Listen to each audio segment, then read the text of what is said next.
Welcome to doctor Mykleez music therapy channel. இன்றைய பதிவிலையும் எதிர்மறை எண்ணங்களிலிருந்து விடுபடுவது எங்கனம், அந்த மோட்டிவேஷன் ஊக்கமுடைமையே எங்கனம் வளர்த்து கொள்வது என்ற தலைப்பில் சில செய்திகளை நம்ம பகிர்ந்துக்கலாம். ஊக்கமுடைமை என்றது என்ன? மோட்டிவேஷன், த ஃபியர்லெஸ் மோட்டிவேஷன். எதுலையுமே சில சமயத்தில் நம்ம நிறைய வேலைகளை செய்யணும், இது செய்யலாம் அது செய்யலாம், இதெல்லாம் நிறைய ட்ராயிங் போடலாம், கலர் அடிக்கலாம், அதுக்கப்புறம் நிறைய புதுசாக என்ன வேலையெல்லாம் செய்யலாம் அப்படிலாம் நினைப்போம் தான். அவர் என்ன பண்ண மாட்டாங்க, அதை செயலில் செய்ய முடியாமல் இருப்பாங்க. அதாவது ப்ரோகாஸ்டினேஷன். கொஞ்சம் கழிச்சு பண்ணலாமே, நாளைக்கு பண்ணலாமே, என்ன பெரிய விஷயம், இப்போ கடைக்கு அவசரம் போகணுமா தானே, இதெல்லாம் வேண்டாமே அப்படின்னு நினைப்பாங்க. ஸோ அந்த மாதிரி நினைக்கும் பொழுது அதில் என்ன இருக்கும், அந்த நாளை தள்ளி போடுறாங்க. அடுத்து செய்யலாம், அப்புறம் செய்யலான்னு. அப்புறம் செய்யும்பொழுது அந்த வீக்கெண்ட்ஸில் அந்த வேலையை செய்ய முடியாதபடி போகிறது. இது பொதுவாக வகுப்பறையில் இருக்கும்பொழுது ஒரு பிள்ளைங்க செய்கிறாங்கன்னு சொன்னால் அது அந்த வயதில் ஒரு மெச்சூரிட்டி வந்திருக்காது. They do not know the after effects of postponing the work, அது அவங்களுக்கு தெரியாதான் இருக்கும். அப்போ நம்ம பெரியவங்க சொல்லி கொடுத்து அதை நேரம் செய்யலாம். ஆனால் ஒரு வளர்ந்தவங்க, ஒரு 25-30 வயசு அந்த ஏஜ் குரூப்பில் இருக்கிறவங்க கூட அவங்க என்ன பண்ணுறாங்க, எல்லாத்தையும் தள்ளி போடுறாங்க. அப்படின்னு சொன்னால் அதில் என்ன ஆச்சு, ரொம்ப கடினமான ஒரு நிலைமையை சந்திக்க வேண்டி வருது. எப்படி கடினம் என்று கேட்டால், கொஞ்சம் ஷார்ட் ஸ்பேன் ஆஃப் டைமில் நிறைய வேலையை செய்ய வேண்டி வரும். அப்போது we don't we cannot complete it on our own, we required somebody support.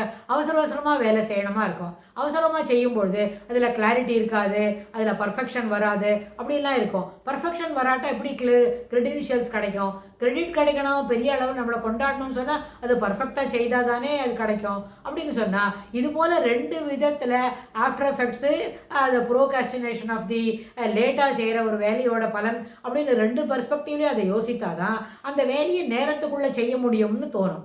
ஆனால் முன்னாடி என்ன பிளானு, மோட்டிவேஷன் லெவல் எப்படி இருந்தது, ஆரம்பிக்கும் பொழுது இப்படிலாம் இருக்குது, இதெல்லாம் செய்துள்ளவன் எல்லாம், இதெல்லாம் simple, just like that I will complete it in an hour's time அப்படின்வாங்க.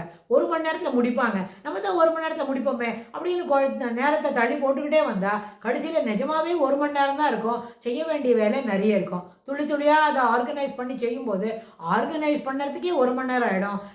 கம்ப்ளீஷன்றது நடக்கவே நடக்காது. தென் வீல் யாராவது நீங்கள் சப்போர்ட் வாங்களேன் ப்ளீஸ், எப்படி எனக்கு ஹெல்ப் பண்ணாமல் இருக்கிறாங்க அப்படின்னு அடுத்தவங்களை கேட்பாங்க. அது எந்த விதத்தில் சரின்னு தெரியல. இது நம்ம வீட்டு வேலையை செய்கிறதுக்கு மட்டும் இல்லை, ஒரு சாமி கும்பிட்றதுக்கு போனோம், ஒரு கோயிலுக்கு போனோம், அது கூட அப்படி தான் நினைப்பாங்க. சில சமயத்தில் ஒரு கடைக்கு போகணும், முக்கியமான சாமான் வாங்கிக்கணும், அப்பவும் அப்படி தான் நினைப்பாங்க.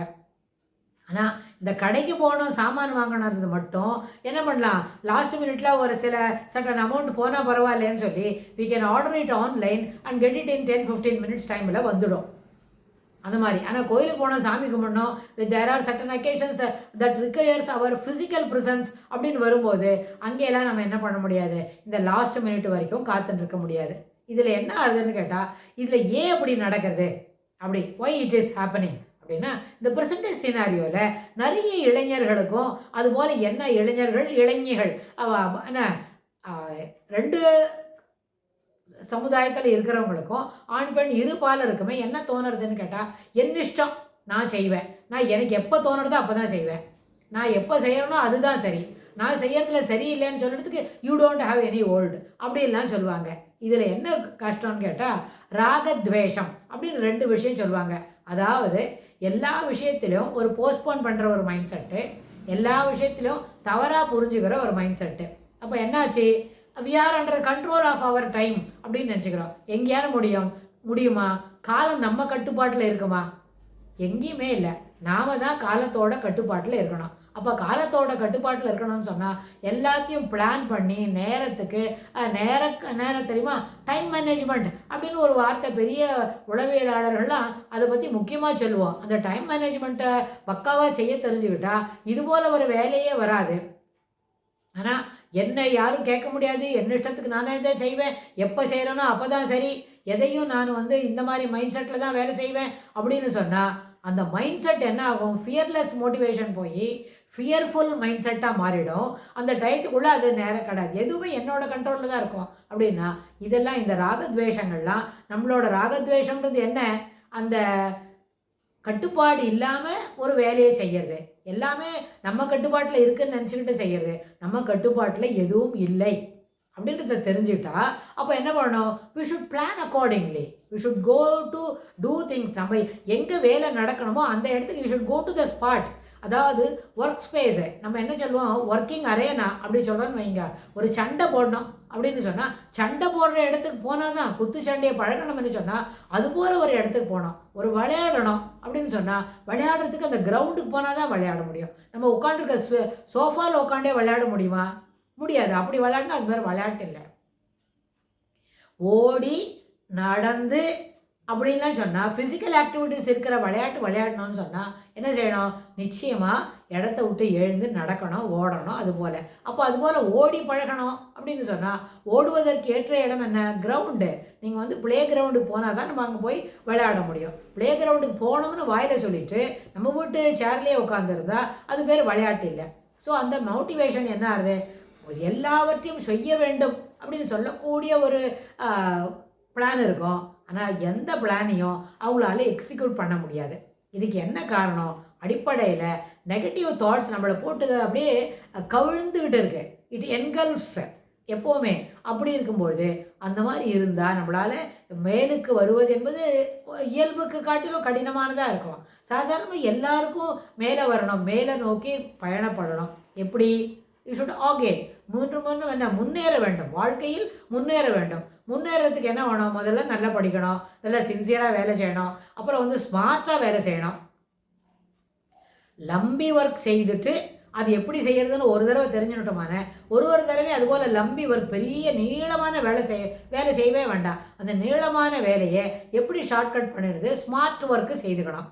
அப்போது அந்த ஸ்மார்ட் ஒர்க்குன்னு வரும்போது அப்பப்போ கையில் இருக்கிற 15 நிமிஷத்து வேலையை முடித்தாலே அது லம்பி ஒர்க்காக மாறவே மாறாது. அப்போ என்னாச்சு, பிளானிங் இஸ் மோஸ்ட் இம்பார்ட்டண்ட் அப்படின்னு சொன்னால் அதனோட எக்ஸிக்யூஷன் இட் இஸ் அதை காட்டிலும் மிகவும் முக்கியமானது. எப்படி நடத்தணும்னு நினைக்கிறோமோ அது முக்கியமாக நடத்திடணும். நடத்தி முடித்த பிறகு தான் நம்மளுக்கு அதில் என்ன வரும், தன்னம்பிக்கை மேலே நிற்கும். அப்படி தன்னம்பிக்கை மேலே நின்றால் முடிச்சுட்டோமே, சூப்பர், நம்ம போட்ட பிளான் சக்ஸஸாக எடுத்து நல்லபடியாக முடிச்சா we can able to execute it proper, very good அப்படின்னு நம்மளுக்கே நம்ம என்ன செய்யலாம். ப்ரீ போஸ்ட்டுக்கு போன தடவை ஒரு பிளான் போட்டோம், செய்யவே முடியல, பரவாயில்ல இந்த வாரம் போட்ட பிளானை பக்காவாக செஞ்சுட்டோம். எதுக்கு, வேலை செய்கிறதுக்கு போட்ட பிளானை எக்ஸிக்யூட் பண்ணுறது அத்தியாவசியம்னு சொன்னேன். ஆனால் வெறுமை உட்காந்துருக்கிறதுக்கு என்ன, எப்போ எந்த வேலையும் செய்யாமல் ஐடலாக உட்காந்துக்கிறதுக்கு பிளான் போடவே வேண்டாம். That is what we are already doing. That doesn't require any planning.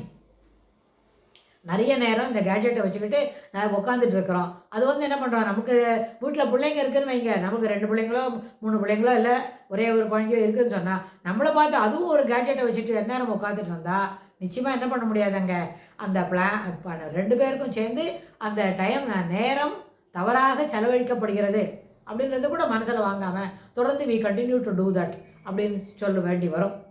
அதுதான் சொல்லிகிட்ருக்குறோம், சொல்ல வேண்டி வரும் இல்லை. அதனால் நம்ம யார் கண்ட்ரோல்லையும் இல்லை அப்படின்னு நினைக்கணும்னு சொன்னால் நம்ம வேலையை சிறப்பாக நாமளே செய்யணும். அதில் வந்து நேரம் கடத்துவது காலம் தாழ்த்துவது ரெண்டுமே இல்லை. நேரம் கடத்துறதுன்னு சொன்னால் வேலையை ஆரம்பிக்கிறதுக்கே நேரம் கடத்துகிறோம், அப்புறம் முடிக்கிறதுக்கு காலம் தாழ்த்துறோம். இப்போ செய்கிறோம் அப்புறம் செய்யலாம் அப்படின்னு சொல்லி postponing, procrastination of commencing work இருக்கே, அது ரொம்ப தவறானது. அந்த பிஹேவியரை நம்ம அடலசன்ஸ்லேருந்தே என்ன பண்ணிடணும், எஸ்யூ பண்ணிட்டா இந்த மாதிரி அடல்ட்டோட 25 30 அந்த மாதிரி ஏஜ் லெவல் வரும்பொழுது we can easily overcome that.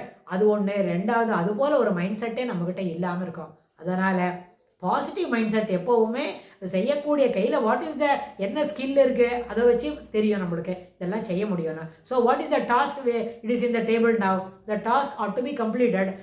நம்மளோட ஸ்கில்லோட லெவலுக்கு தகுந்த மாதிரி அந்த டாஸ்க்கை நம்ம முடிக்கணும். ஒருவேளை 1-2 கரெக்ஷன் இருக்குதுன்னு சொன்னால் ready to correct our self. அந்த வேலை வந்து அட் த மோஸ்ட் ஒரு less than an hour we can complete it. ஆனால் அது அப்புறம் செய்யலாம் அப்படின்னு சொன்னால் அப்புறம் செய்வதற்கு நேரமே கிடைக்காது. அந்த கடைசி 1 ஹவருக்குள்ளே we will be caught in a corner. நம்மளை கார்னர் பண்ணிக்க வேண்டிய ஒரு கட்டாயம் வந்துடும். we should cut a sorry figure. ஆனால் இன்றைக்கி ப்ரெசன்டேஜ் சினாரியோவில் இந்த யூத் மைண்டில் இதுபோல் ஒரு எண்ண ஓட்டங்கள் அதிகமாக போகிறது. அதுலேருந்து வெளியில் வரணுன்றத அவங்களுக்கு நல்லபடியாக புரியணும். இதுக்கு நம்ம தான் என்ன செய்யணும், எடுத்து சொல்லணும். பெரியவங்களாக இருந்தால் எடுத்து சொல்லணும், அவங்க கேட்டுக்கிறாங்க இல்லைன்றது அப்புறம். நான் சொல்ல வேண்டியது பெரியவங்களோட கடமை அப்படின்ற அடிப்படையில் இந்த விஷயங்களை அவங்களுக்கு புரிய வைக்கணும். இதில் தாய் தகப்பன் சொல்லலாம், இல்லை ஆசிரியர் சொல்லலாம், இன்னும் யாரோட பெரியவங்களோட பழகுறாங்க அப்படின்னு சொன்னால் அந்த பெரியவங்க இதை ஒரு கடமையாக நினச்சி அவங்களுக்கு எடுத்து சொல்லலாம். ஆனால் அவங்க என்ன பண்ண மாட்டாங்க, they don't want to listen. They are not interested in taking those words. அப்படி தான் ப்ரெசன்ட் டே சினாரியோ போகிறது. அது நம்ம என்ன செய்யணும், சர்வ வல்லமை பொருந்திய ஆம்னிப்ரெசன்ட் கடவுள்கிட்ட தான் இதை கேட்கணும். நல்லபடியாக இந்த பிள்ளைங்களுக்கு மனதை கொடு திருந்திக்கட்டம் அப்படின்னு கேட்கணும். ஆனால் இந்த ஃபியர்லெஸ் மோட்டிவேஷன் இருக்கே, அந்த ஆஸ்பெக்டில் பார்க்கும்போது இது அனைவருக்கும் அத்தியாவசியம். அந்த பிள்ளைங்களே அதை உணர்ந்துக்கணும். அப்பொழுதுதான் வாழ்க்கையில் நாம் முன்னேற முடியும் அப்படின்றத புரிஞ்சுக்கணும்னு தாழ்மையை கேட்டுக்கிறோம். இதுக்கு தொடர்புடைய செய்திகளை வரப்போகிற பகுதிகளிலும் பார்க்கலாம். தேங்க்ஸ் ஃபார் வாட்சிங்.